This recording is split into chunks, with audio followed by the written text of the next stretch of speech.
Bismillahirrahmanirrahim. Assalamualaikum warahmatullahi wabarakatuh.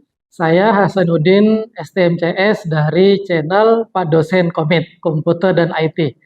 Kali ini saya berada di Badan Riset Daerah Kabupaten Sumbawa Barat karena sedang ada seminar diseminasi pemenang Lomba Anugerah Inovasi Daerah tahun 2023. Dan kali ini bersama saya adalah Ibu Sugrawati SPD, salah satu pemenang ketiga kategori masyarakat yang sudah mempresentasikan atau menseminasikan hasil lombanya pada hari ini. Oke, Assalamualaikum Ibu Sugrawati SPD ya.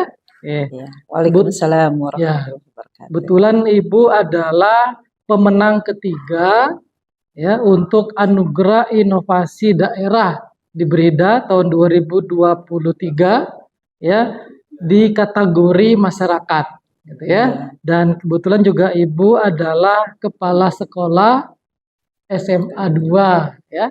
Oke, mungkin bisa diceritakan Bu gimana ya, rasanya sudah menjadi juara pemenang di Lomba Anugerah Inovasi Daerah. Iya, terima kasih Pak Dosen. Ya. Alhamdulillah kami SMA Negeri 2 Taliwang tidak menyangka kalau bisa menjadi salah satu pemenang dari lomba ini, karena sesungguhnya niat awal kami itu hanya ingin berbagi praktik baik yang kami lakukan di sekolah untuk sekolah-sekolah lain. Apalagi bisa untuk masyarakat luas. Mungkin itu akan menjadi satu kebaikan yang insya Allah berharap menjadi ibadah kita. Tapi di sini kategorinya adalah masyarakat ya, sementara Ibu dari SMA 2. Mungkin bisa diceritakan kategorinya? Iya.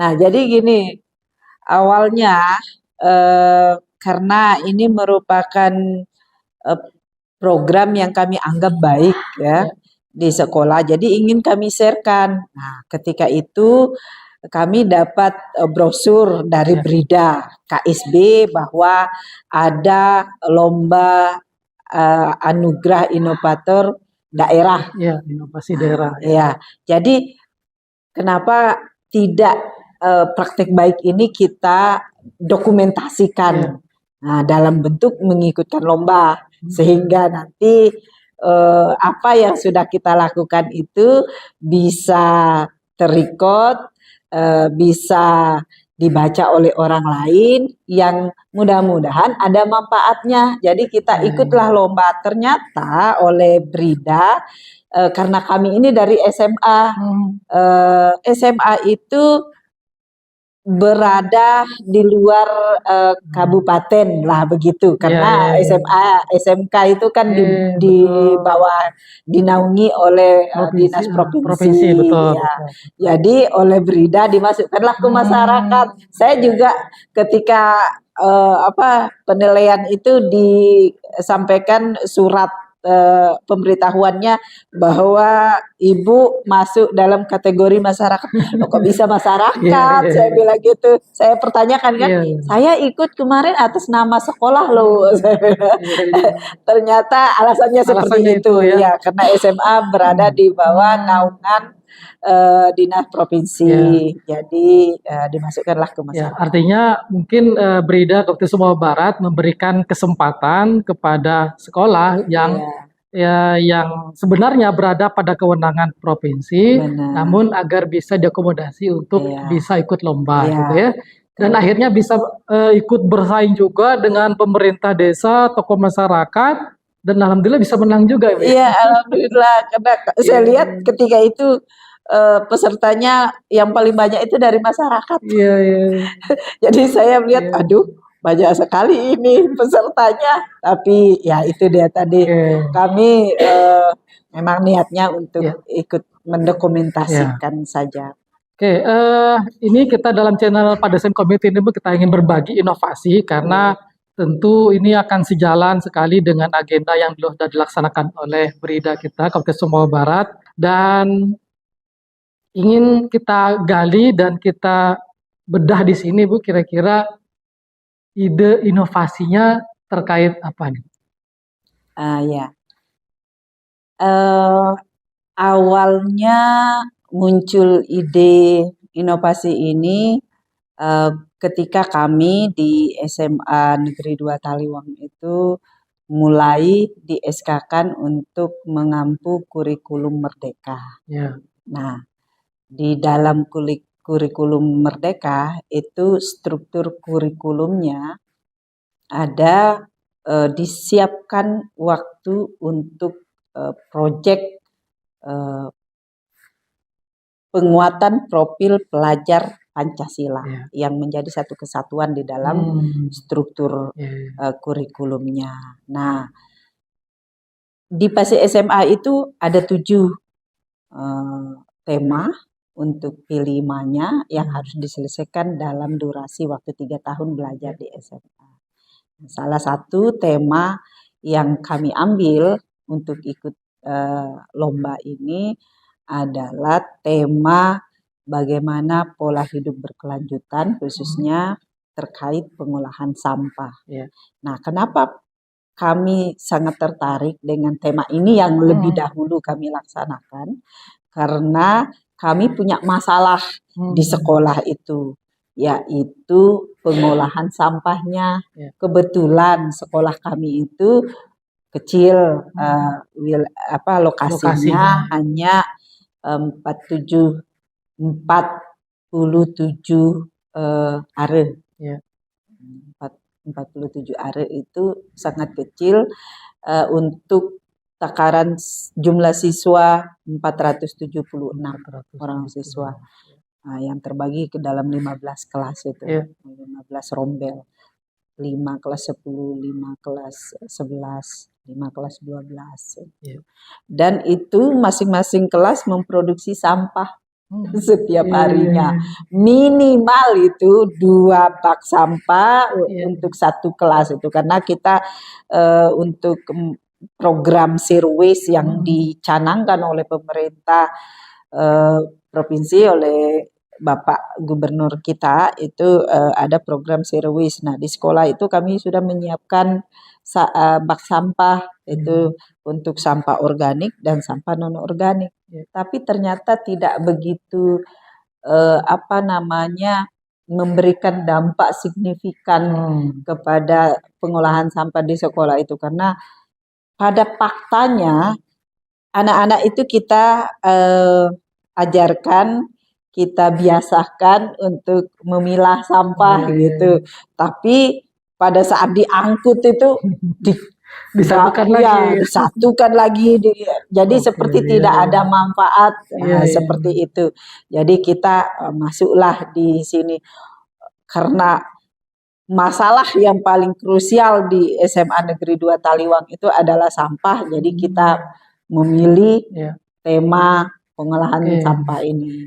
Oke, jadi topiknya tadi ya, berarti program Zero Waste yang dengan penguatan proyek penguatan profil pelajar Pancasila ya. Kami ingin mensukseskan program Zero Waste ini dengan aplikasi proyek penguatan profil pelajar Pancasila yang ada di kurikulum mereka. Artinya sekolah dalam hal ini SMA 2 ingin berkontribusi, berpartisipasi bagaimana mengoptimalisasi pengolahan sampah yang ada di Kabupaten Sumbawa Barat yang belum berjalan efektif dan efisien dan maksimal ya. Kita sudah pilih di sekolah ya, ada tempat untuk yang organik, anorganik, B3, ternyata pas diangkut digabung juga gitu. Oke, ini diolah tadi ya. Kira-kira di mana inovasinya, Bu, sehingga ini berbeda dengan yang mungkin sekolah lain juga mengolah juga. Benar, mungkin inovasi kami ini tidaklah sangat sesuatu yang luar biasa ya, tetapi untuk sekolah kami ini menjadi sangat luar biasa karena ternyata setelah kami melaksanakan itu memberikan dampak yang sangat terasa Ya. bagi kami. Nah, di sekolah itu ada 2 jenis sampah umumnya. Itu sampah organik dengan sampah yang non-organik. Oh. Nah, untuk sampah organik mungkin tidak terlalu merisaukan karena masih bisa kita jadikan kompos dan lain-lain. Nah, yang non-organiknya ini yang merepotkan. Nah, inilah yang menjadi fokus. Di samping itu sekolah kami ini kecil. Nah, jadi kalau untuk mengolah yang organik butuh space, tempat untuk pengolahannya, dan kami tidak punya itu. Jadi kami cari cara lain bagaimana sampah organik ini bisa terkelola dengan baik, dan alhamdulillah kami mendapat bantuan dari SMP 6 Taliwang, mengadakan kerjasama dengan SMA 2 Taliwang terkait dengan yang sampah organiknya, ya, karena kami tidak punya tempat. Nah, yang non organiknya ini yang kami kelola sendiri dengan cara membuat ekobrik. Ekobrik. Di tempat-tempat lain mungkin sudah sering banyak didengar. Nah, dan inilah yang kami pelajari bagaimana ini bisa sangat bermanfaat untuk SMA Negeri 2. Jadi kami mulailah dengan membuat tim project P5. Kita susun timnya, kemudian susun rencana kerja, kemudian kita mulai sosialisasi, kemudian kita aksi, kita evaluasi lagi dari yang kita kerjakan, kemudian kita refleksikan, kemudian kita perbaiki lagi, dan menghasilkan membawa hasil yang lumayan memberi pengaruh sangat luar biasa kepada SMA Negeri 2. Jadi sampah-sampah tadi terutama yang non-organik itu kemudian diolah menjadi ekobrik tadi ya. Nah, bentuknya ekobrik apa saja? Nah, jadi sampah plastik itu kan ada yang kayak botol gitu. Bungkus-bungkus makanan yang kantin, karena di sekolah kami itu sekali lagi space-nya itu terbatas, jadi kantin kami pun kantinnya kecil, tidak ada tempat untuk makan anak-anak. Kalau belanja mereka mesti bawa ke kelasnya masing-masing. Nah, sampahnya itu kadang tidak terurus dengan baik. Nah, jadi sampah-sampah plastik itu dimasukkan ke dalam botol yang bekas minum mereka yang dibeli di kantin, misalnya botol aqua, botol bentuk botol plastik gitu. Nah, dimasukin sampah, kemudian dipadatkan pakai stick dari bambu gitu, dipadatkan sampai benar-benar padat. Kalau botol aqua yang 600 ml itu diisiin sampah, ditekan sampai padat dengan berat kurang lebih 600 gram. Itu baru bagus, karena kalau kita tekan sudah enggak keletak-keletak bunyinya gitu, itu bisa bagus itu kalau sudah padat, bisa kita manfaatkan. Nah, manfaatnya itu banyak.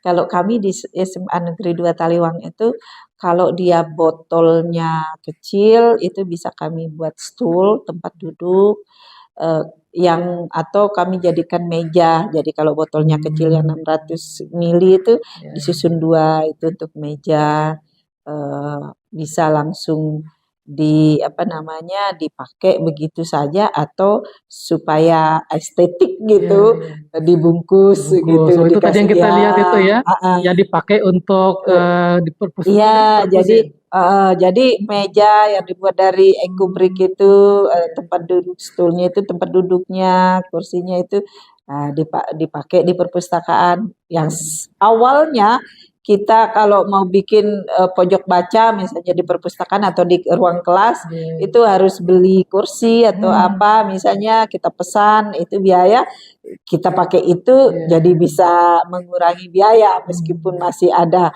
harus kita beli lakban untuk kita buat misalnya, atau lem plastik misalnya kayak gitu.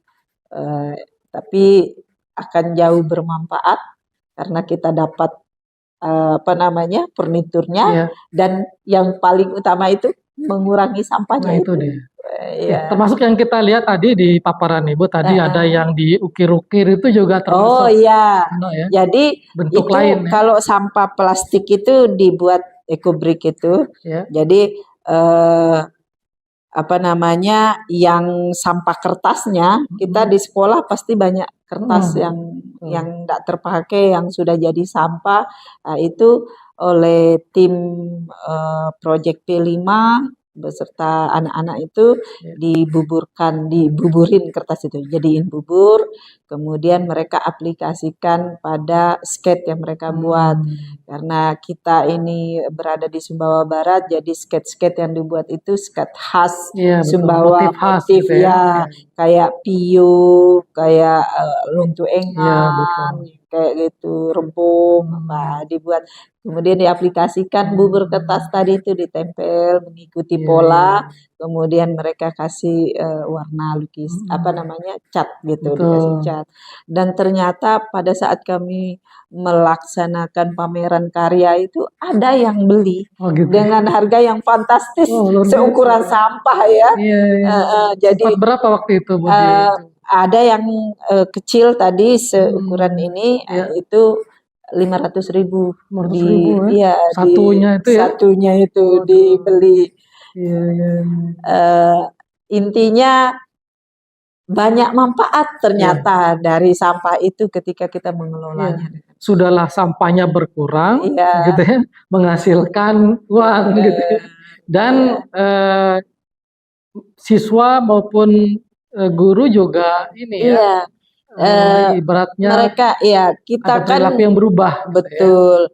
Jadi intinya itu bagaimana kita menginspirasi karena ternyata mereka itu belajar sedikit hal di sekolah tapi mereka bisa mengembangkannya nanti di luar. Nah, itu kalau sampah kertas. Ada lagi di kantin itu kan apa jualan itu gorengan kayak gitu. Nah, itu minyak jelantahnya itu sisanya itu oleh guru-guru di SMA Negeri 2 Taliwang itu dijadikan bahan dasar untuk pembuatan lilin dengan sabun cuci tangan dari minyak jelantah. Ya, jadi guru-guru yang harusnya dibuang dan bisa diolah sebenarnya dibuang tadinya itu kemudian diolah jadi lilin dan sabun. Nah, anak-anak itu awalnya gurunya kan cuman ngajak praktek aja itu. Ini minyak ini bisa kita buat seperti ini dan besok-besoknya mereka bilang, "Wih, sudah habis minyak di kantin," katanya. "Kita bawa dari rumah aja, Bu." Udah bilang. Jadi minyak jelantah dari rumahnya itu dibuat di sekolah itu. Bagaimana diajarin sama gurunya memurnikan dulu minyaknya supaya tidak amis, kemudian dikasih aroma-aroma. Artinya inovasi ini ya, walaupun tadinya ada timnya, tapi disambut baik oleh siswanya juga ya, sehingga ini tetap berjalan. Betul. Oke, nah Ibu tadi kan ini diseminasikan ya, dipresentasikan, kemudian diberi masukan-masukan nih oleh para peserta. Apa yang kira-kira yang pelajaran atau catatan yang bisa diambil dari masukan-masukan tadi? Iya, sangat luar biasa ya. Tadi ada yang kasih saran, ini harus didokumentasikan, dipublikasikan supaya, dan saya pikir sangat memang harus demikian ya. Luar biasa kalau kita hanya mengikutkan lomba dan kita diseminasikan di ruangan yang terbatas, mungkin hanya beberapa orang saya yang akan terinspirasi, tapi kalau kita publikasikan mungkin melalui jurnal atau apa gitu ya, mungkin akan lebih banyak manfaatnya bagi masyarakat luas. Karena bagaimanapun inovasi itu adalah penelitian dan penelitian itu sangat memungkinkan untuk kita publikasikan sebagai karya tulis ilmiah. Nah, sehingga kita sarankan juga nanti peneliti-peneliti kita, baik itu Bapak Ibu guru di tempat lain yang juga ikut lomba ataupun tidak ikut lomba tapi ada penelitiannya, itu kita sarankan juga untuk membuat publikasi. Karena ketika sudah terpublikasi, maka nanti akan bisa menjadi referensi, bisa menjadi ide atau gagasan gitu ya, dan bisa menjadi dokumentasi kita. Baik Ibu sebagai peneliti, baik sekolah, baik itu pemerintah daerah dan lain-lain. Jadi manfaatnya sangat banyak. Oke, terakhir Ibu, kira-kira ini ke depannya bagaimana kira-kira nih pengembangan berikutnya? Saya pikir kegiatan program ini akan sangat applicable bagi setiap sekolah khususnya ya, karena saya pikir semua sekolah itu punya masalah yang sama terkait dengan sampah ini. Jadi kalau bisa ke depan sekolah-sekolah yang lain juga bisa melaksanakan hal serupa atau lebih baik dari SMA 2 lakukan. Sehingga kita semua bisa mewujudkan KSB baik, NTB yang zero waste, dan membawa manfaat untuk lingkungan kita. Oke, jadi sekali lagi sahabat Pak Dosen, sampah adalah masalah semua kita, semua lini kehidupan masyarakat. Kemudian di lingkungan sekolah itu bisa diimplementasikan dan bisa disinergikan dengan profil pelajar Pancasila, sehingga menjadi bagian dari kurikulum Merdeka Belajar gitu ya. Dan kemudian inovasi yang sudah dilakukan ini bisa direplikasi ke sekolah-sekolah lain agar masalah yang sama ya bisa menjadi solusi juga di tempat lain. Berarti akan diundang nih sebagai inovator atau narasumber nih Bu, nih siap-siap. Insyaallah dengan siap berbagi ya Bu ya. Dan semoga dengan kita ngobrol di channel Pak Dosen Komite ini Bu, itu juga bisa menjadi media untuk kita sosialisasikan, sehingga nanti sambil menunggu Ibu Sugrawati ini datang ke masing-masing sekolah, nah bisa menonton juga konten yang berbahagia ini. Oke, itu saja Bu Sugrawati SPD. Terima kasih banyak ini sudah meluangkan waktunya. Terima kasih sama-sama Pak Dosen. Dan semoga apa yang kita bahas ini bisa menginspirasi, bisa menggagas atau menjadi ide ya untuk Bapak Ibu yang lain untuk bisa berkiprah yang sama, meneliti dan menghasilkan inovasi-inovasi di sekolahnya. Dan syukur-syukur khususnya di Kabupaten Sumbawa Barat bisa diikutkan lomba lagi di tahun depan, di tahun 2024, karena insya Allah Brida KSB akan tetap menyelenggarakan lomba anugerah inovasinya. Siap, ya, kita mencari ide. Ya, amin. Dan tetap berinovasi, tetap Bu ya. Berinovasi. Walaupun tadi saya mendengar kabar Ibu akan pindah ke SMA Jerewe. Sudah malah. Semoga tetap berinovasi di tempat baru dan di tempat lama tetap dikembangkan oleh yang baru nanti, yang melanjutkan. Ya. Terima kasih banyak Ibu atas waktunya. Kita akhiri. Sekian. Assalamualaikum warahmatullahi wabarakatuh. Jangan lupa like, komen, dan subscribe channel Pak Dosen Komite. Subscribe ya. Oke.